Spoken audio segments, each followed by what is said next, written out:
just spoke about. We spent some time, the producer and I, the producer, the only point so far that we've completely, in a lot of aspects of it, disagree. It's like a male and female war. Though I'm very considerate and compassionate towards the opinion of the producer in this matter, because I do understand the ferocity of her comments and why and where it's coming from. Um, However, I have to look also in the dimension of us as men, and how it impacts on men differently or separately from how it impacts on women. So, something that the producer kind of highlighted was the fact that because a lie was already told, a vindictive act was already told in terms of in relation to the guy. So it's not, it may not be balancement, but it's fear judgment, because the guy was the first one to betray the trust of the female counterpart. Would you say? Mm. So so guys, the only thing I can say to that is be a man. So much guys in the community are scared to be men. Be talk, tell it as it is. you know Mm. don't hide what it is that it is. Be honest and upfront with your thoughts, your plans.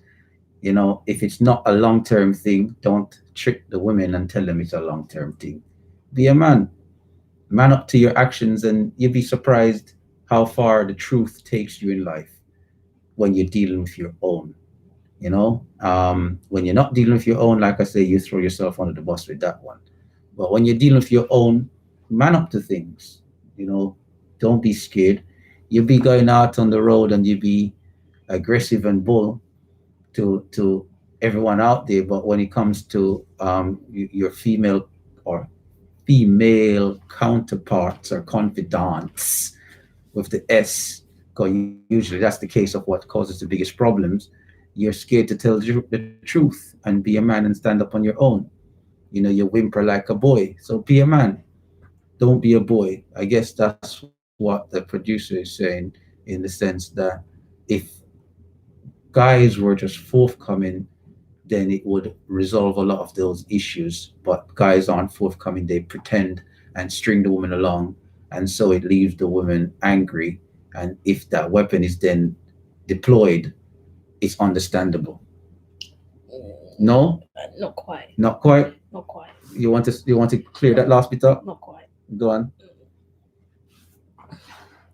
If that weapon is deployed, then it has to be taken into consideration of the pain and heartache that she's going through while she deployed the weapon. It's equal to the pain and heartache that will come. No. No. Oh, I'm all just right. saying it's that the reasoning or the understanding to why that woman used that extremity can be equated. I'm not saying it's right. I'm just saying there's normally a build up or a lead or an understanding to why she's carrying on in the manner that she's carrying on in. Oh yeah, there's always a valid reason for things. There's always a reason for something. No one, unless they have mental health problems, would get up and do something that there's not a valid reason to validate, but or substantiate. But isn't it the case then that it's still extremely malicious? It's wrong in every sense. If it was your son, future tense, if it was your son, would you want someone to do that to your son? I know already the question about your daughter, because no one would want that to happen to their daughter unless they're a crazy person themselves. So if it was your son, let's flip it the other way around. If it was your son, would you want that to happen to your son? That just because he garnished the truth, so as Coming to America would put it, sow his royal oats. He garnished the truth. The woman finds out that he garnished the truth, or he lied. Let's be blatant with it, so that he could sow his royal oats, and she feels used. Would that deployment of that weapon be fair and right and exact? I'm not saying that the deployment of the weapon is fair. I'm just coming from a reason of understanding how she got there. That's the angle that I'm coming from. I'm not saying it's fair. I'm not saying it's fair. I'm just getting the understanding the reason of how she even got there. Okay. So how do we? I mean, unfortunately, no one's calling in to give to settle. How do we? How is it? What's your recommendations then? Because my recommendation is for men to be just honest and forthcoming, because that's the only thing I can see to kind of stave off that one niggle of viability of what you're saying, or relevance. But what would you say would be a good resolution? Because if it was your son, how would you take it? I know how I take things. I take things an eye for an eye. So me being thrown in that situation, hell on earth. You get what I'm saying? Matter of time. That's all you know what I mean? Hell on earth.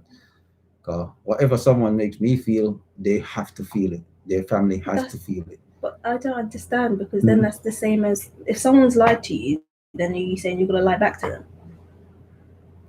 That a lie. If I allow someone to lie to or me, someone's if someone lies to me, let's one at a time. If someone lies to me, right, or I allow myself to be taken in by a lie, that's on my shoulder, isn't it? But where someone is thrown mud, where it could impact on me or even my life, then that's an attack different, isn't it? It's just like if someone try to run up on me different, that's an attack on my life, so that's to be dealt with different. That's all I'm saying. I'm not saying just verbalized comments are determine certain actions. I'm just saying we have to deal with things in balancement and fear and fairness of what it is. I do think that men should be honest, and I do think that men should treat women with the utmost respect. And when it doesn't happen, they have to deal with the ramifications of that. But how do we get to that balancement is a very, because there's no true penalty for people. There's no true penalty for people that are throwing these accusations out. There's no true penalty for it. But yet the detriments of those accusations. What is it? Misleading reports? I've never looked it up. But that's only depends on if you even gets to court, isn't it? I've never looked it up. I must say I'm a bit short-handed, but we will discuss this subject again in the future when you know a bit more, or you have a bit more, because I understand that, like you said, I've had more time to look and review, and you've only had 7 days. So we'll come back to it. Let me know what you think, if you got anything to add, London. It'll be good, because I'm not sitting here saying I'm correct. The producer could be 100% correct. Let me know. Enlighten, for lack of a better word, enlighten me, to or give me the information so that I can better assess and analyze the pain that a woman goes through. Because I can never tell the pain that a woman goes through, because I'm not a woman. And thank God too. Not to say that anything wrong with woman. I just love being a man. You get what I'm saying? But if I was a woman, I'd say thank God too. You get what I'm saying? But I'm not a woman, so I have to be happy and love who I am. Those people that are who they are and they don't love who they are, we see what happens with them. They have mental health problems. You know what I mean? They start calling themselves all kind of names that if you say anything bad against, you get in problems with. 0753-996-8143. I'll give it again, 0753-996-8143. Let us know your take. Give us a call, give us a text message, let us know your view on the matter. As we jump back into, like I said, there are so much things that took place in the media that we can discuss this week. There's a lot of things. We decided to kind of spend this week discussing predominantly the coronavirus, because the media attention is so much on it. that we've just paused a few things that we will re-highlight next week. We won't leave alone, because there's a lot of things that are taking place by the wayside, and in the background, that will impact a lot of people. But at the moment, the biggest factor on this planet, whether you want to accept it or not, is governmental reactions to this coronavirus. And when I say government reactions to this coronavirus, we know they suspended trading on the US stock exchange yesterday. The moment they opened, the stock market went down, bellied out, right? So if you didn't know, gold, the pound to the dollar was 1.3 at the start of the year or thereabouts, after Brexit was settled. 1.3, 1.29, 1.3. I know that yesterday or the day before it was 1.23. So the pound is losing value. The money in your bank or the money in your pocket, wherever you keep your money, yeah, it's losing value rapidly. So as well as global economies are under pressure, companies are under pressure. We see Carphone Warehouse being one of the first major victims. So all the Carphone warehouses that are along each and every major shopping centers and high street, they're going to be closing down. And the beauty why a lot of people loved Carphone Warehouse was because when you bought your mobile phone from Carphone Warehouse, it was open to all networks. It was one of the only places you could still go to get a mobile phone on your customer plan, whether you were with O2, Vodafone, T-Mobile, or whoever. Once you go with that provider, your phone tends to be locked to that provider. And what Carphone Warehouse done is that they gave you your phone, and your phone was your phone. Your phone could accommodate any chip from any provider at any time. So the important thing was, and is, that it's a commodity that provided a lot of, it's a store and business that provided a lot of employment on the high street. How many jobs did they say was going to go? Quite a high amount of jobs will go at this time, at this where we know that things are taking a turn for the worse. One of the things that I would flag and highlight is it time in this crisis, while the world is in disarray, that we start to put into practice our own private ventures. When I say shush ventures, as in starting to put in infrastructure, no matter how crude and basic, but once it's functional, that would ensure financial prosperity, economical freedom, or financial freedom, economical prosperity. Should we be putting in these infrastructures in place? Which is one of the reasons why I support Omega. I could have gone through to many various platforms and pushed this show. But I said, Omega is for the community. Let me see if we can get a community cohesion going via this platform. So should we start utilizing these platforms? Should our businesses start to look at, even our major businesses that are, start to invest in simple structures such as these platforms in the ongoing future, so that we can make them commercially viable, and all these small infrastructures? Or should we tend to go along with the status quo? I feel that we should always push to have our own and not sell it out like Choice FM. When Choice FM was built up over the years, and all of a sudden it just sold out. And the sad thing is, I remember listening. I remember exactly where I was. I was driving over Vauxhall Bridge, going towards, I think, or going away from. I can't remember exactly where I was on the Vauxhall Bridge, and I had the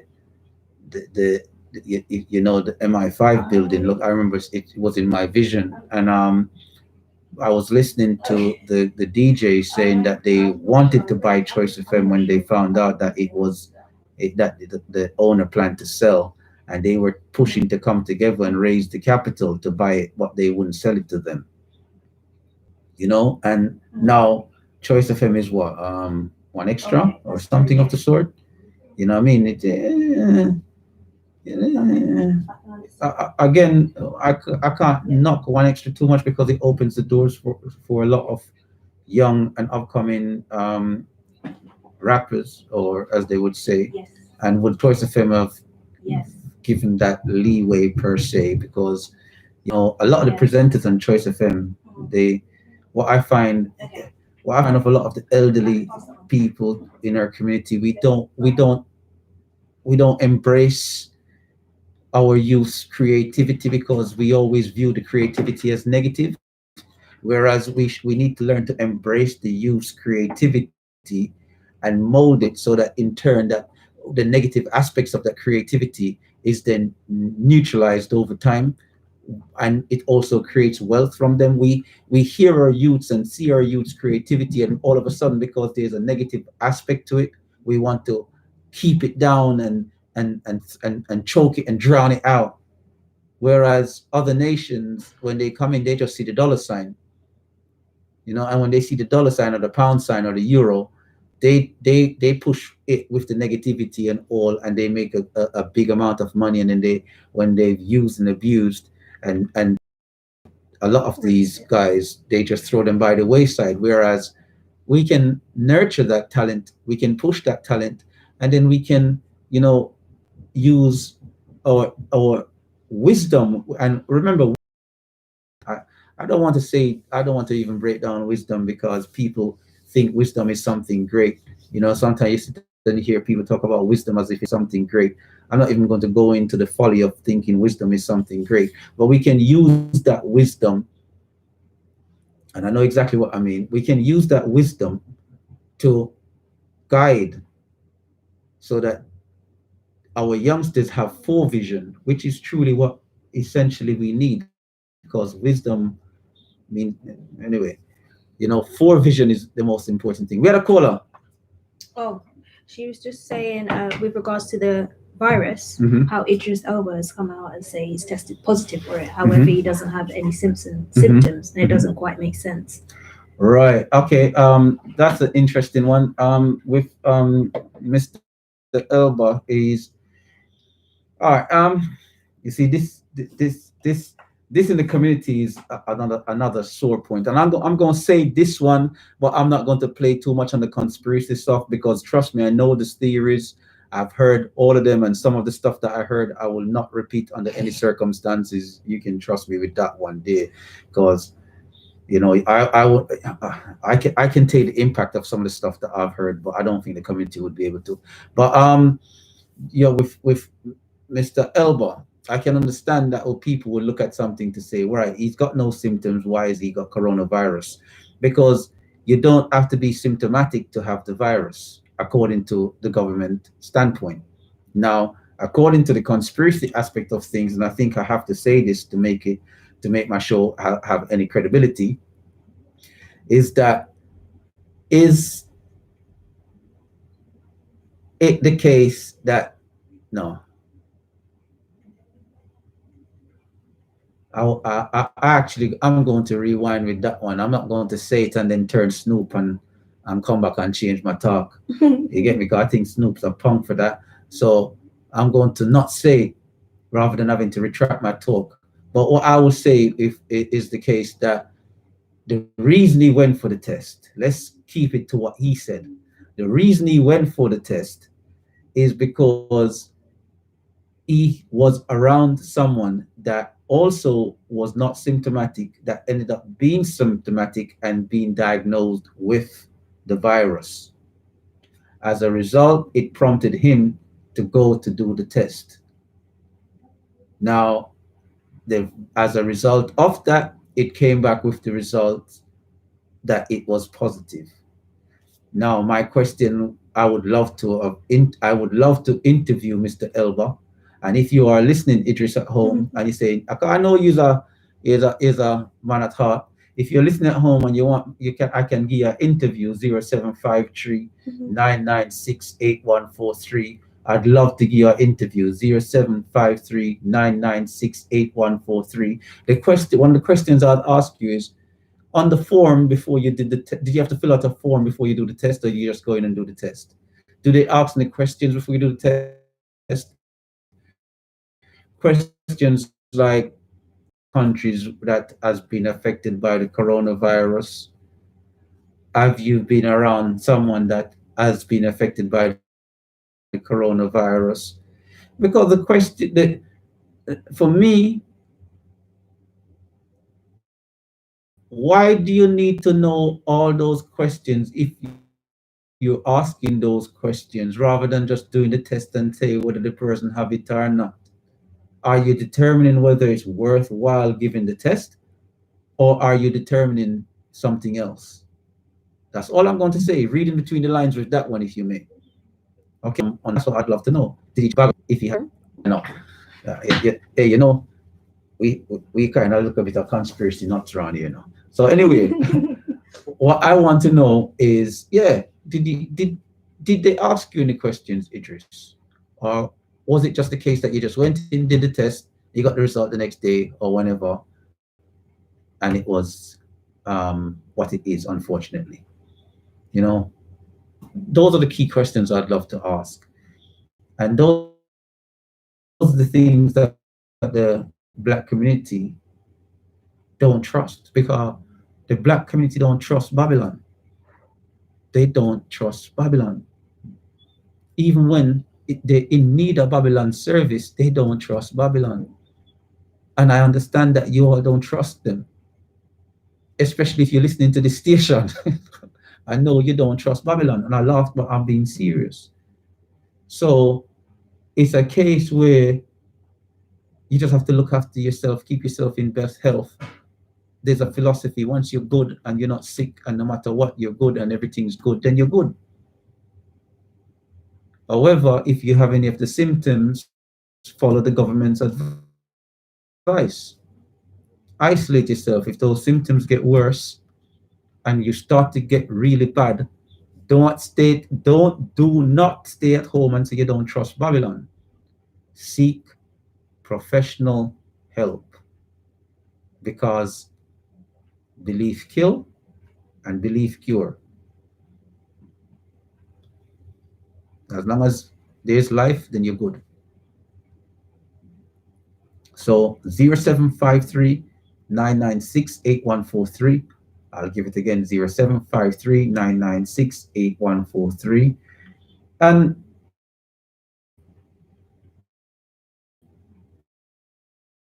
you know, the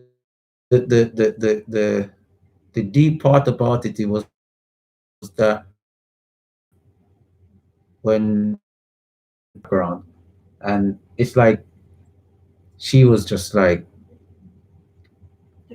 distraught. I don't know if she was thinking, geez, if she have it as well, or geez, what's going to peace. I wonder if she have it as well. You know them ones? You know what I'm saying? And then human nature was thinking, geez, peas, what we are gonna do? You know, your mind is racing so fast that all those things run through your mind a million times, simply because of how the media and the press has presented it. And remember, it goes up in its ability. So if you're 40 plus, and I think that Mr. Elba is 50 plus, right? So every 10 years, its ability to interrupt life and its capacity to interrupt life is increased. Every 10 years, you go in age. So if you're in your 50 plus, you're at a greater risk than someone that's 40 plus. If you're 60 plus, you're at a greater risk than someone that's 50 plus. If you're 70 plus, you're at a greater risk. If you're 80 plus, you're even more so at a greater risk. You know, so if you've got underlying health issues, you're at a risk. If you don't have underlying health issues, 40 plus, you're still at risk. Why? Because there are people that are dying that had no underlying health issues. So whilst you may not have no underlying health issues, make sure that you're physically fit. You know, make sure that you're physically fit. Keep fit, keep active. drink plenty of fluids, water, cut down on the smoking. It's a respiratory disease. If you're smoking, cut down or stop if you can. So this is what the government advises,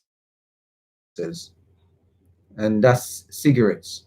So just in case a Ras on your hand there with that one, I can't tell you what to do with that one there, Ras. Um, so 0753-996-8143. I'll give it again, 0753-996-8143. That's the phone or text line. It's the Doctor's Surgery, Britain's first Black current affairs show, where we bring you the information that's pertinent within the media over the past week, the national press or the international press in the past week that's relevant to us as a community. It's about growing together to have one united voice. There was something that was mentioned in the media, in the press last week that I should really briefly touch on now before towards the end of the show, and it talked about the view of blackness, and the aspect of this is something that's been pushed right across the media. The BBC has pushed it, LBC has pushed it. I don't really shout out some of the places, but I'm saying that all these media houses have pushed out the view that about black and blackness. And one of the things that was highlighted in some of these shows is the inconsistencies of the view of what blackness is. And I was surprised to even hear two people, one sounding that they coming from an academic background, and the other a bit more streetwise, both arguing as to what blackness was on a national format. And then towards the end of that national format, the other preceding shows utilize that recording to say that they don't even, when they say they were talking about us, they don't even know what blackness is or what it is to be black. So I want to discuss this next week in greater depth and greater capacity. So I want to plant the seed now so that you, the listening audience, can ask your friends and family, have that discussion. What is blackness? What does it mean to be black? Because it is surprising to note that the contrasting views towards this makes it a factor of ridicule. And what people fail to realize, I was asked the question last week, what is spirituality, away from the radio show? And I was explaining that if we're going away from the definitions within the dictionaries or the etymological rooting or of what the word means, and we should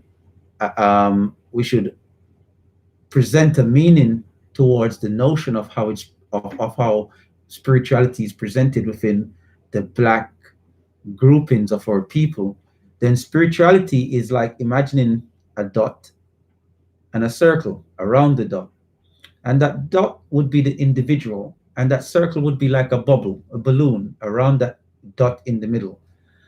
And spirituality is that inward grasp of the impact of every aspect of that person's life, all the influences that are conscious and unconscious, how they impact on the person, and how they then draw a conclusion from that internally. So it's that internal, and then the person that asked the question said that means everyone sees spirituality as something different. Spot on. Spirituality, religion, all these things, and most things in life will always be skewed from person to person. There will never be a consistent aspect of something if you're going from your own internalization of what the thing is. However, if you have a benchmark of a concept of something, and the benchmark of a concept of something is presented to say, this benchmark of this concept is this premise, and it's taken as this premise solely, then you have consensus. The reason I say that is because is us more than others. So when they ask these questions, they know why they ask it, because they know the answers they will get. When we take the bait and we go onto their platforms and we start to debate and argue with each other, we will always look the idiot. It's like when you're in court and they ask you in court, yes or no, did you do ABC, or is ABC 1, 2, 3, yes or no? Whether you answer yes, you're going to be guilty. Whether you answer no, you're going to be guilty, because the question is designed as such. And that's why yes or no questions in court are so dangerous, because it's always double-edged. Whatever you decide, you're getting cut by the same knife. Double-edged sword, as they say. So you have to know how to navigate certain questions when they're asked. But I'm asking the question again to agitate the thinking and to give you time to debate it amongst friends, because I want to see what the feedback will be, not for any other reason, just to get a better grasp of an area that I thought that we had to look at what it was like to be ourselves. Because how it is to be black is to be who we are, once you are who you are. And it should never be a debate. We should always respect each and every one of our own experience and decisions. Like we say, we don't throw each other under the bus, but we watch and see our own throw themselves under the bus based on some of the decisions that they've made that's gone against them in a negative way. So I throw that out there as something that was in the media and the press attention, as food for thought for next week, even for the producer as well, because I didn't really discuss this one with her, because I wasn't planning on taking it further than the two topics that we discussed. And going to jump back into the coronavirus issue for now, because there's so much taking place. And I want to say to people sitting at home that have not gone out and done any preparatory shopping, there's more and more and more and more people panicking. And as it happens, more and more and more and more people are going out, they're rushing to buy stuff. And the people that already have stuff are then realizing to think, hold on, if these people are buying up so much and I didn't buy that much, they're then running back out to buy more. I mean, they're pumping billions into the economy. I give them that. We all are. But is it essential? I would say it's better to have it and then make sure, say, whatever you're buying, because some people say, what would they get? It's better to make sure that you have something that over time you will use it, even if it was not a valid purchase on this occasion, because it's better to have and not need than to need and not have. It's better to have and not need, to need and not have. But be careful what you're buying, because if you're buying ready-made foods and all them stuff out the road right now, but you buy raw material, right? And learn how to cook. Because ready-made material right now, I can't even trust them factory right now with all them people in the factory coughing. No, I'm being real. Careful what you're buying right now. Because people are cough and sneeze right now. So, you know what I mean?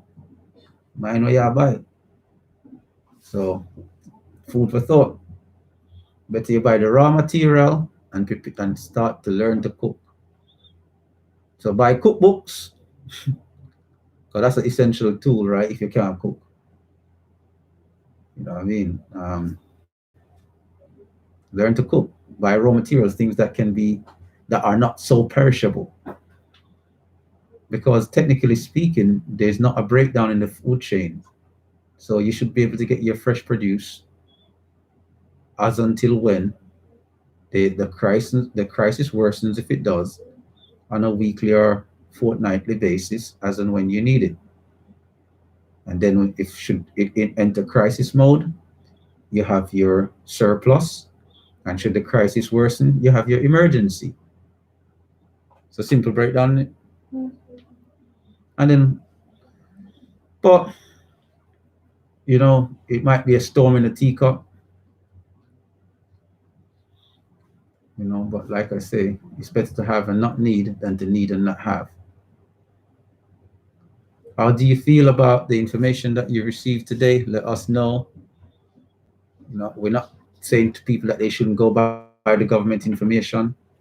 It's not something that I would dare to say of that. Okay, the government. So stay attuned. They're now going to be giving daily briefs, isn't it? So stay tuned. I know that a month or two ago, when I told the producer to do stock shopping, she was told off by her family. But now she's seen as a savior for her family because she bought all her stock from when the stores were full. Wait, I get a little fist bump for that. Ow. You know what I'm saying? So, at least they're not in the kerfuffle now, queuing up for ages. And more, you're queuing up in those crowded areas. If that is the case, and we're in a time where there's a serious contagion going around, that's even a serious exposure. If you got enough food and you can hold off a little bit until the kerfuffle dies down, you feel that supplies will always be there, then you allow the kerfuffle to die down and go at a time when everything's a bit more settled, and get your little bits that you need. Get the essentials. If you got children, remember temperature. I'm not going to go into too much because I don't want to cause a next rush or a next panic. You know what I'm saying? So all I'm saying is just don't rush, don't panic. Just make sure that you have your essentials.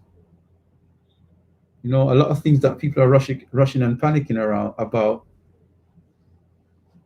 As you can see, day to day, the key essential areas of life is still functional. You know what I mean? A lot of us will be extremely underprepared if the worst should happen. So we're not sitting here hoping for the worst. We're just saying your shopping spree and all these things is to minimize your contact whilst this contagion with the public, whilst this contagion is going on. So the less you have to go out, the more you minimize exposure. And that's what the government is saying. You minimize exposure. You get your food, you chill at home, you work from home, you make your phone calls, you pay your bills, and then as and when you need to go back and restock up on your fortnightly, you go so and do that in a calm and rational way. If you see someone struggling and whatever, call 999. Call boy. I don't think me I go close to nobody to pick them up off of the floor right now. No disrespect. I ain't playing no hero right now. You know what I'm saying? But I'll call 999. 111. No, I stand up on the floor out the road. Oh. You get me? Well, I ain't going near them. I'm going to call 999 and say, right now, Mr. I'm ready around this up on the floor now. This address, and you get me? But a lot of people are playing heroes. I'm not saying you shouldn't play hero. The only people I'm playing hero with are my family and friends right now. You know what I mean? So bear those things. I'm not telling you to follow me. I'm just saying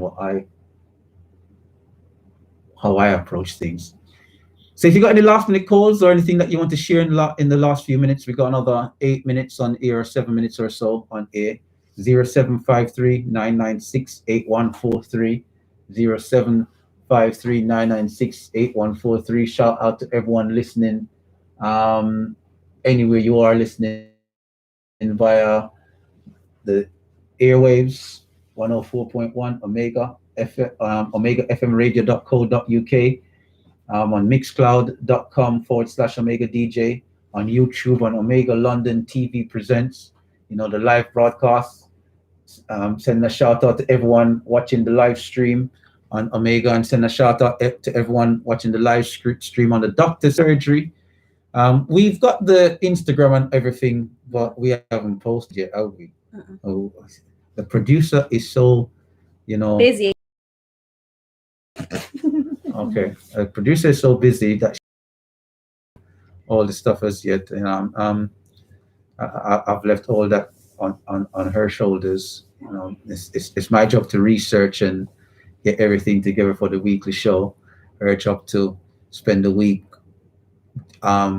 putting together everything that we did that week for the following week, so that people have access to it via the media channels. She's done a great job. You can get all all the stuff on YouTube.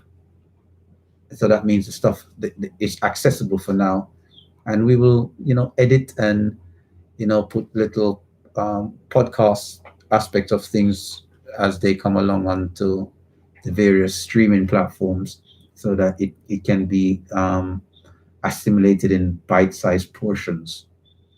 Okay, so we're doing it as best as we can. Remember, we still have to do our 9 to 5 and pay the bills, and we're doing our best to make sure that this format of this show. So we're looking for sponsors.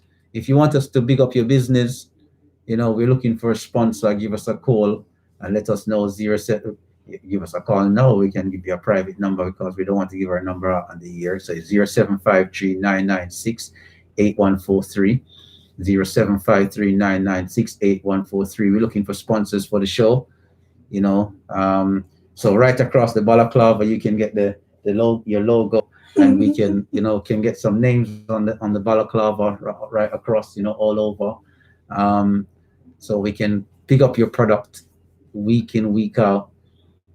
And as the show grows, we hope that the impact towards the sales or the brand recognition of your product grows. So we're looking for sponsors. 0753, and we're looking for professionals out there that like these shows, that want to get their points across, because we want to start interviewing those professionals within the community, and in a structured way. We want to thank Solicitor Hillary Brown last week for giving us our first interview. If you don't know who Hillary Brown is, she's the family solicitor for the Casepa family.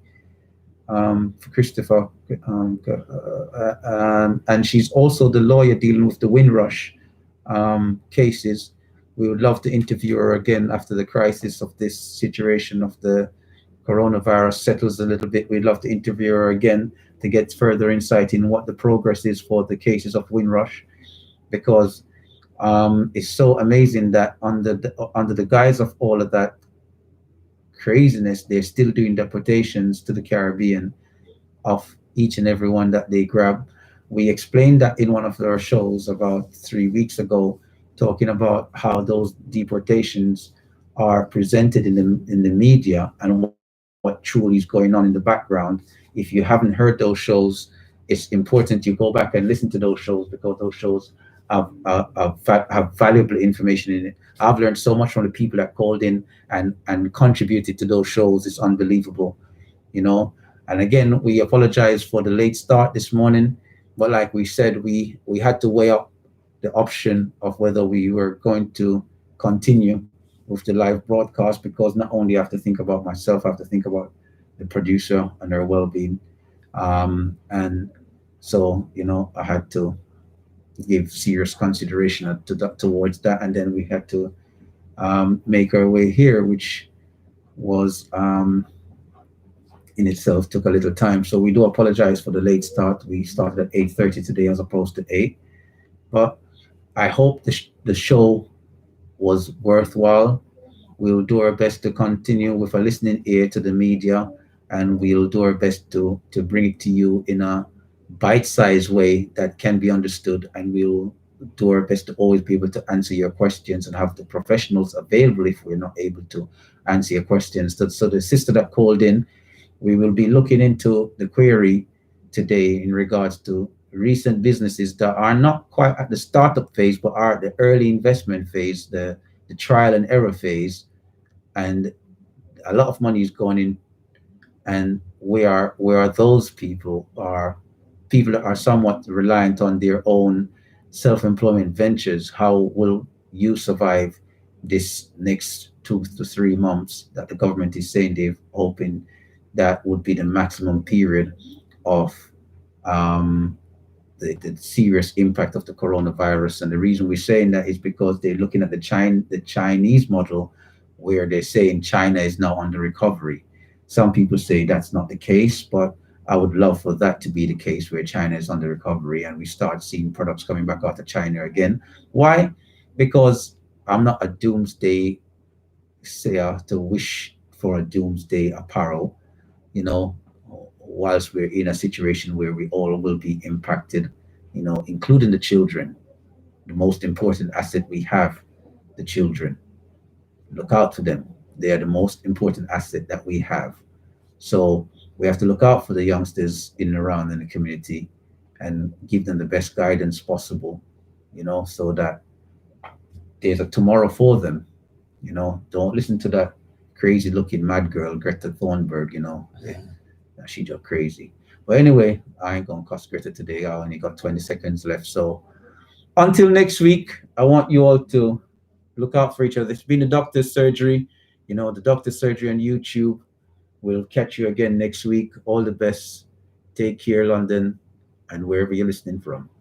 And Media Radio, 104.1 FM. News and views around your community. Meridian.co.uk news at 11. Is emerged data suggesting